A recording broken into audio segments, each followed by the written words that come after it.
Good evening and welcome to the Channel Studios here in London with your international news around the world in 5. New pictures have emerged from Tonga revealing the damage wreaked by tsunami waves triggered by an undersea volcano. They show the Pacific Islands blanketed in a layer of volcanic ash, while in coastal areas the waves have torn down trees and ripped buildings apart. Cars and roads in the capital have been coated in the film of ash, which has hampered relief planes from landing and delivering much-needed food and drinking water. Saturday's tsunami has also crippled communications. International phone links are said to have been restored, but a severed undersea cable may take weeks to fix, meaning Tonga remains largely cut off from the outside world, with little known about the scale of destruction.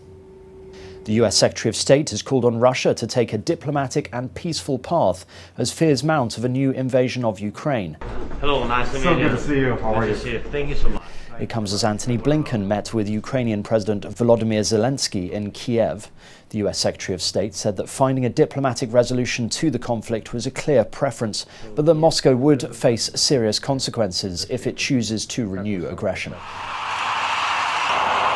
An estimated 100,000 Russian troops have been deployed near Ukraine's borders. Russia has repeatedly denied planning to invade its neighbour. Mr. Blinken will meet his Russian counterpart in Geneva on Friday after talks with European allies in Berlin. The head of the World Health Organization has issued a warning to world leaders that the coronavirus pandemic is nowhere near over. Omicron continues to sweep the world. Dr. Tedros Adhanom Ghebreyesus cautioned against the assumption that the newly dominant Omicron variant is significantly milder and has eliminated the threat posed by the virus. The intervention comes as some European nations see record new case numbers. France reported nearly 500,000 new cases on Tuesday. Meanwhile, for the first time since the start of the pandemic, more than 100,000 new infections were recorded in Germany.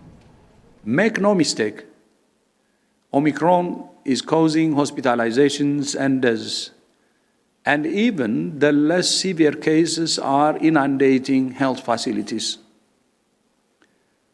The virus is circulating far too intensely, with many still vulnerable. The UK Prime Minister is under yet more pressure to resign following a difficult day of angry questioning in the House of Commons. Can I start by warmly welcoming the Honourable Member for Bury South to his new place? It began with the news that one of Boris Johnson's own MPs had defected to the Labour Party. Christian Wakeford, seen here in a Union Jack face mask, took his place on the Labour benches behind the leader Sir Keir Starmer. Things then got even worse for the Prime Minister as his former Brexit secretary said this. But I expect my leaders to shoulder the responsibility for the actions they take. Yesterday, he did the opposite of that.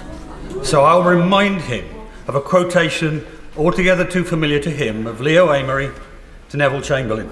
You have sat there too long for all the good you have done. In the name of God, go.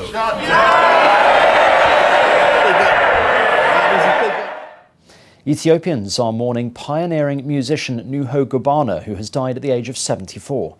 He enjoyed a long career that saw him produce timeless classics, including many songs urging the Oromo people to find their strength and unite to demand change. The ethnic group, despite being Ethiopia's largest, was marginalised by successive Ethiopian rulers until Ahmed Abiy came to power a few years ago. Britney Spears says she will sue her sister Jamie Lynn if she continues to make derogatory statements about her while promoting a new book. In a cease and desist letter, Britney's lawyer claimed that the ill-timed memoir contains several misleading or outrageous claims. Although Britney has not read the book, she believes her sister has exploited her for monetary gain. She will not tolerate it nor stand it, the letter continued. Jamie Lynn has not yet commented on the letter. And finally, an incredibly rare baby calf in India has been born with 2 heads. The newborn creature, which was born at the farmer's house on Saturday, lives with its mother, but the heads are too heavy for it to stand up unaided. Due to how rare it is, the animal has become a huge local attraction in Gangai Kondan in southern India, with people queuing for hours to see it. And that's your international news around the world in 5. Now back to the Channel Studios in Lagos.